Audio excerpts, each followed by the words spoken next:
사상 초유의 현직 대통령 체포영장이 발부되던 날 새벽, 저도 그 현장에 함께 있었는데요. 그 영장이 발부될 때까지 기다리다가 저는 결국에 아이들 때문에 집으로 돌아왔습니다만, 제가 돌아간 이후에 한 1시간 내로 결국에 체포영장이 발부됐습니다. 그리고 안타까운 좀 돌발 상황들, 그리고 시위 현장에 있던 분들의 안타까운 습격 상황들이 발생했었는데요. 오늘은 서부지법에서 침입, 현행범으로 체포됐다가 풀려난 한 젊은이의 수기를 함께 보도록 하겠습니다. 이 내용을 아마 많은 분들께서 이미 보셨을 수도 있는데요. 정말 현재 우리가 살고 있는 2020년대의 시대 정신을 고스란히 담은 젊은이 2023 고뇌와 사회비판, 자기 성찰이 고스란히 들어있는 그런 글이 아니었나 싶습니다. 그리고 제가 유튜브 채널을 하면서 경제는 물론이고 정치도, 경제, 금융에 대한 인식의 후진국에서 벗어나고 정치 역시도 후진국에서 선진국으로 진입하자. 그러기 위해서는 우리가 좀 더 많이 관심을 가지고 알아야 된다라는 말씀들을 해드렸는데요. 그러기 위해서 우리가 가져야 될 소양들이 여기 담겨 있지 않았나 라는 생각을 합니다. 지금부터 저와 저의 낭독으로 함께 보실게요. 한 20대 남성이고요. 직접 경찰서에 체포됐다가 풀려나면서 이 수기를 공개했습니다. 저는 지난 18일 서울 서부지방법원 건조물 침입 현행범으로 체포됐습니다.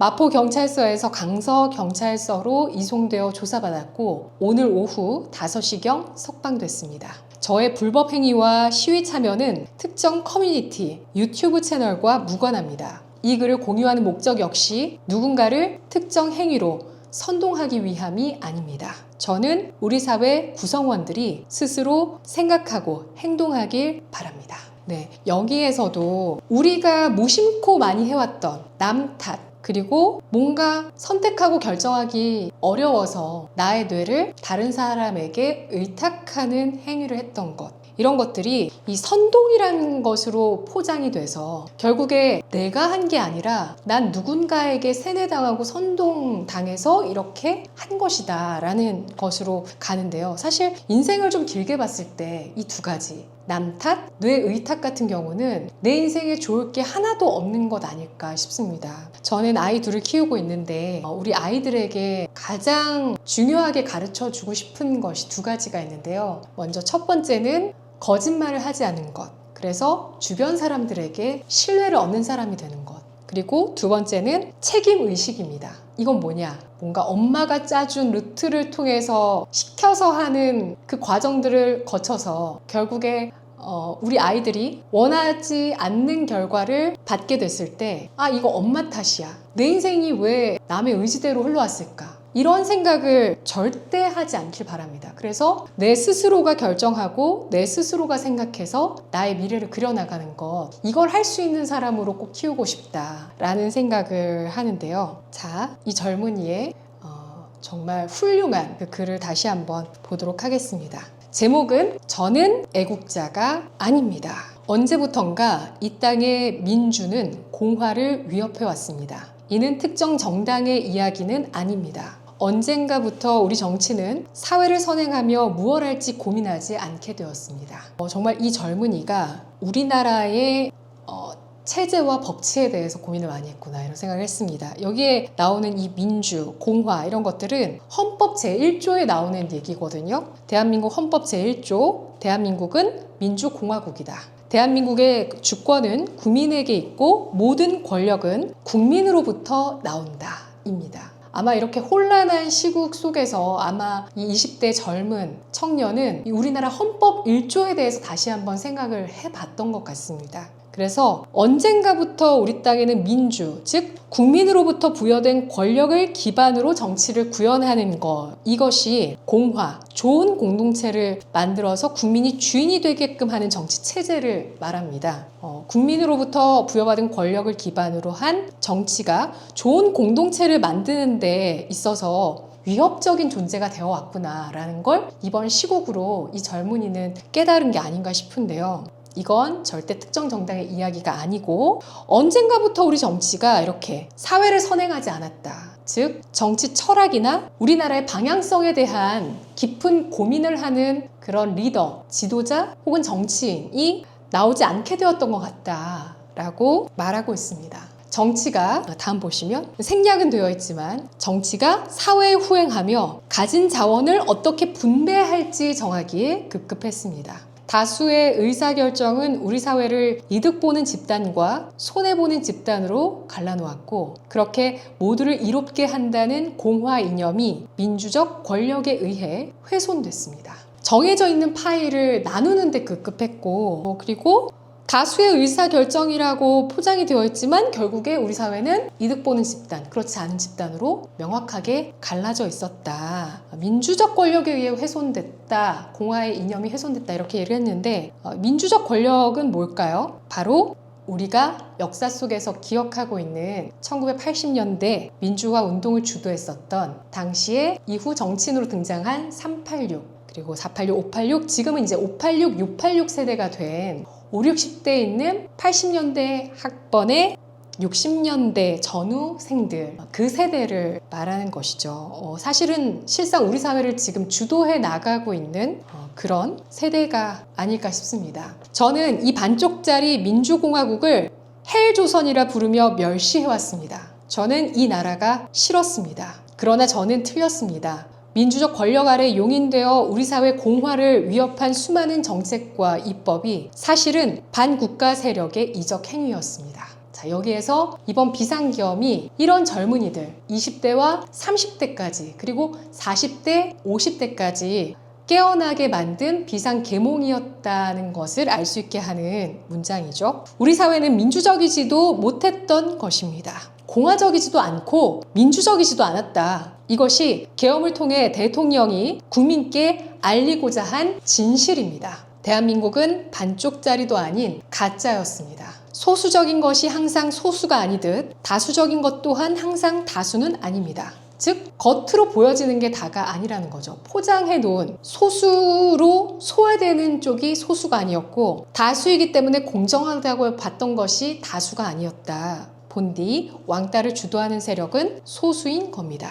즉 소수가 다음 보시죠. 반국가 세력은 먼저 언론을 장악했습니다. 정권은 세무조사와 과징금을 빌미로 주요 보직 인사에 개입했습니다. 언론은 국민이 보낸 공정과 신뢰의 권위를 문화 사상적 권력으로 치환하여 정보를 통제하고 여론을 호도했습니다. 그렇게 소수의 가해자는 온 사회를 침묵의 동조자로 만들며 국가를 병들게 했습니다. 즉, 이 반국가 세력으로 지칭한 소수의 가해자가 언론, 사법부, 입법부에 있는 우리 사회의 체제를 위협했었던 어느 순간 우리 사회의 민주를 없애고 공화를 없앴었던 그들을 향해서 이야기하는 것이죠. 특히 이 언론, 여론을 주도하는 언론이 이 반국가 세력으로 인해 장악당하면서 국가는 병들게 됐습니다. 이상하리만치 한쪽의 의견을 강요하는 그런 언론의 보도 행태. 가짜 뉴스도 불사하면서 거짓을 양산하면서도 가짜뉴스를 불사하면서 만들어낸 그런 여론들 말이죠. 세대 간 분열을 야기하고 개인에게 자주적 성취 대신 정책적 의존을 종용하고 특정 집단의 차별과 피해의식을 주입해온 대한민국의 부끄러운 이력이 바로 반국가 세력의 증거입니다. 반국가 세력의 증거는 바로 우리가 그동안 느껴왔던 분열과 혐오, 언제부턴가 서로를 향해서 비난하고 나라가 갈라져 있는 이런 모습들, 그리고 어떤 개인의 스스로 취한 성취보다도 정책이 해주겠지, 나라가 해주겠지, 나라가 해줄게, 25만 원 줄게, 100만 원, 200만 원 줄게 라면서 젊은이들부터 의존하게 만드는 이러한 정책으로 인해 탄생한 차별과 피해의식으로 물들여진 어떤 특정 집단들, 이런 것들이 반국가 세력이 우리나라에 준동했었다는 증거였다라고 보고 있습니다. 이 나라의 구성원은 눈부신 산업화와 자랑스러운 민주화 세대, 그리고 반도 역사상 최고 수준의 교육을 받은 청년 세대입니다.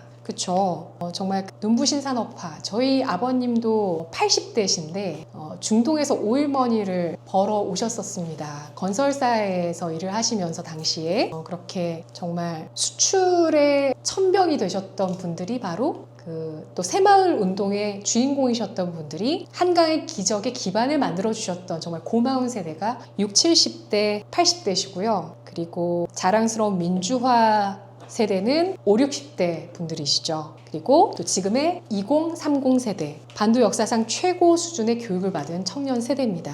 40대까지 포함할까요? 자신 있게 말하건대 오늘날 대한민국의 패단은 대국민들의 민주적 의사결정에서 비롯되지 않았습니다. 이게 우리가 결정한 게 아니었다. 우리가 국가의 방향성을 민주적인 과정을 거쳐서 의사결정을 거쳐서 만들어왔다고 생각했지만 결국에 우리는 그 의사결정 과정에서 빠져 있었고 대한민국의 패단이 그로부터 만들어졌다. 즉 우리나라의 부패를 얘기하는 것이죠. 우리나라의 반국가 세력? 이렇게 좀 정리를 해볼까요? 수십 년에 걸쳐 국가 시스템을 장악해온 반국가 세력은 민주주의를 마비시켜 현직 대통령을 체포하기에 이르렀습니다.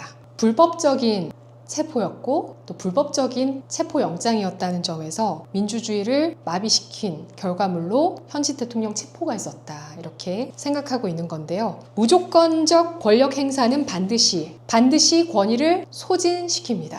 마치 운동에너지와 위치에너지의 관계처럼 가짜뉴스와 정치 공작을 일삼는 레거시 미디어는 이제 권위를 잃었습니다. 유튜브와 SNS가 진실을 유통했고 대통령 지지율은 과반을 넘었습니다. 탄핵 찬성 집회와 탄핵 반대 집회의 규모 차이는 수십 배가 넘습니다. 저도 탄핵 반대 집회에 나가봤지만 저는 사실 그 집회에 나가본 역사가 길진 않습니다. 금투세 폐지 집회가 제 첫 집회였고요. 그 다음이 탄핵 반대 집회 그리고 대통령 체포영장이 나왔던 그날 서부지법 앞에서의 집회 이렇게 3번 총 집회를 나가봤던 것 같은데요. 저도 언론에서는 탄핵 찬성 집회가 훨씬 많은 것처럼 보도가 되는데 막상 나가보니까 이분은 지금 수십 배가 넘습니다라고 얘기하셨는데 제가 그때 한남동 관저 앞에 나갔을 때는 1대 10 정도였던 것 같아요. 10이 탄핵 반대 집회였고 1이 탄핵 찬성 집회였습니다. 어느덧 대통령의 지지율은 50%를 돌파해서 안착한 모습이죠. 이렇게 흐름이 나오고 있는 것은 가짜뉴스는 신념을 만들지 못하기 때문입니다. 추운 겨울 시민들이 거리로 나온 이유는 본인이 옳다고 믿는 신념을 지키고 증명하기 위함입니다. 신념이라는 것은 어디서 나오죠? 나의 사고체계, 나의 마음속, 내 마음속, 나의 생각 속에서 발현되는 것이죠. 어떤 굳은 믿음, 절대 꺾이거나 허물어지지 말아야 된다라는 어떤 나의 기준들, 이런 것이 신념이라고 볼 수 있죠. 사실을 말하자면 자유 대한민국을 수호하고 이 땅의 민주주의를 지키겠다는 거룩한 신념은 뒷전이었습니다. 저는 애국자가 아닙니다. 저는 그냥 기분이 나빴습니다.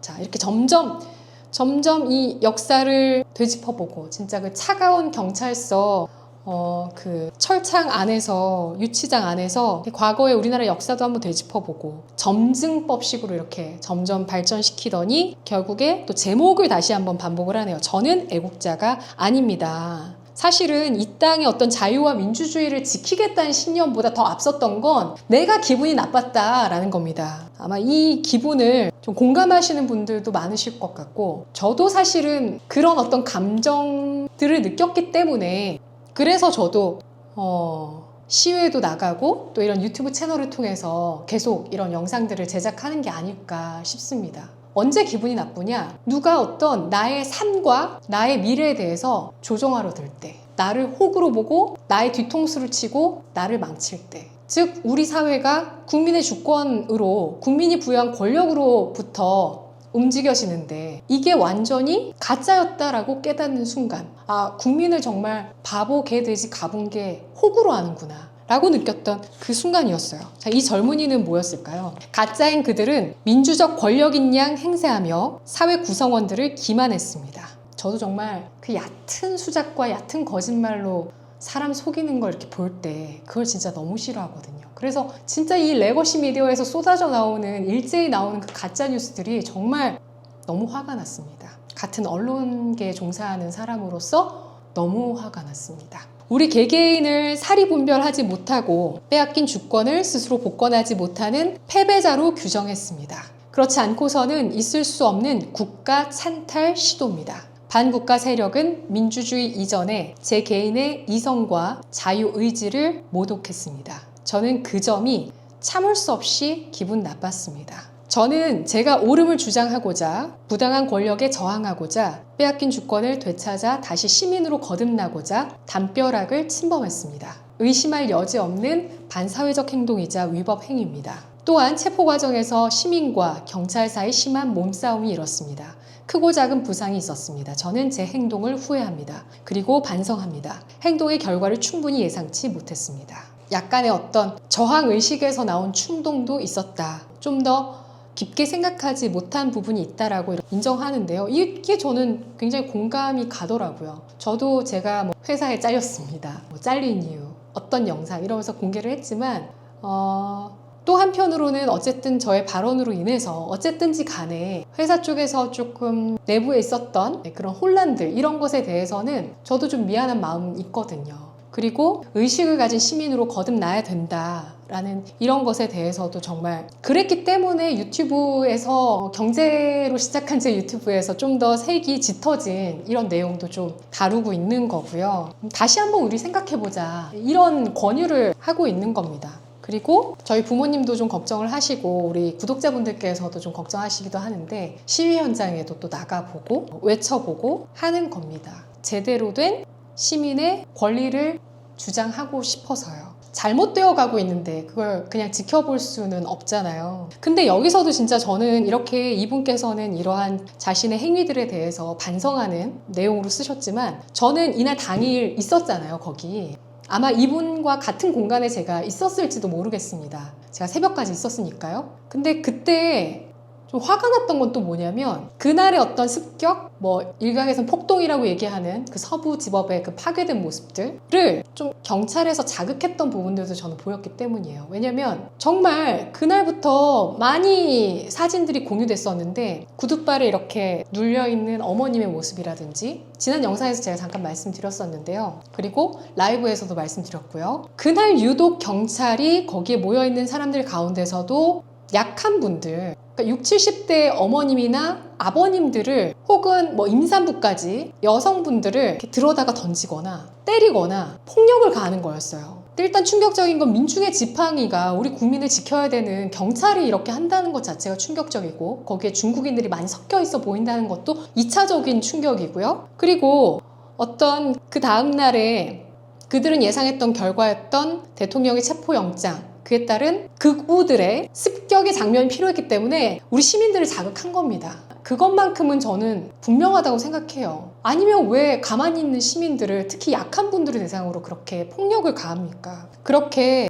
우리 국민들을 또 그 자리에 자신의 권리와 자신의 생각을 주장하러 나온 많은 시민들을 기만했다고 생각합니다. 혼란한 시국, 대통령을 체포한 공권력의 정통성을 의심하는 제게 어쩌면 위법행위는 예정된 수순이었을지 모릅니다. 불법이다. 불법 영장, 불법 체포다. 라는 것에 대해서 그럼 나도 법을 지켜야 할 필요가 있느냐라는 그런 생각들까지 어쩌면 이런 위법행위를 내가 저지른 것은 예정된 수순이었을지 모르겠다. 저는 이러한 제 의심을 사상의 자유가 허락하는 선에서 추구하고자 했습니다만 그러지 못했습니다. 주어질 처벌에 순응할 것입니다. 벌금형 이상의 전과가 남는다면 저는 순간의 치기로 많은 것을 잃겠습니다. 하지만 얻는 것도 있습니다. 저는 시민으로 거듭났습니다. 생각했고 행동했습니다. 앞으로도 그럴 것입니다. 보다 행동을 숙고하고 철저히 준법할 것입니다. 그렇게 우리 모두 시민이 되는 순간 우리가 생각하고 행동하고 우리가 한 행동에 대해서 스스로 책임질 수 있는 그리고 우리의 권리가